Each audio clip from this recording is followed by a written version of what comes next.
meron sila binabanggit na supposed double standard with the way your committee handled the impeachment complaints against the president and those against the vice president.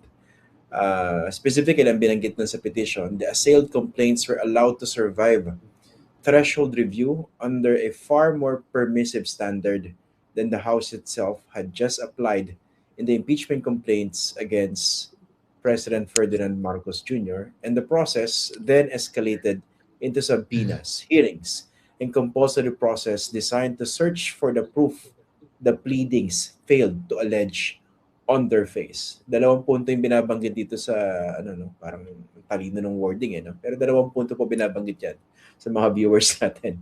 Dalawa lang, double standard, tapos fishing expedition. There's a very big disparity between the impeachment against BBM and the impeachment against the VP, no? Yung impeachment against the president, there is no evidence really that establishes his personal participation to the allegations of offenses. Like for example, may allegation ng corruption against the president. What is the evidence? Ang sinasabi nila is the signing of the GAA. The corruption happens in the implementation. The signing of the GAA is part of the duty of the president. At hindi naman doon nangyari yung corruption. So what the justice members are trying to look for, ano bang ebidensya na nagpapatotoo na ang presidente ay bahagi ng korupsyon dito sa mga flood control projects? On that question, the complaint failed, no?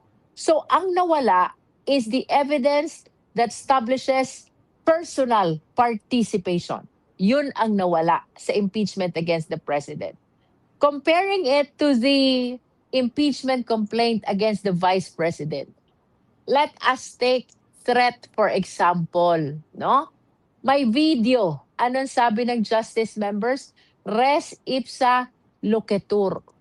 Anong personal participation ang hahanapin mo when it is the vice president herself uttering the words of threat in the video that was seen by the whole world? That threat which is addressed to the president, the first lady, and the former speaker.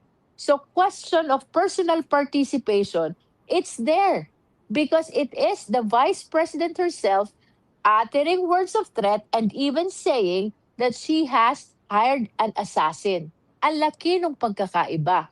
Let us take another example, the confidential fund. Dito pa rin tayo sa impeachment against the vice president. Congresswoman Laila De Lima even presented the certification, no?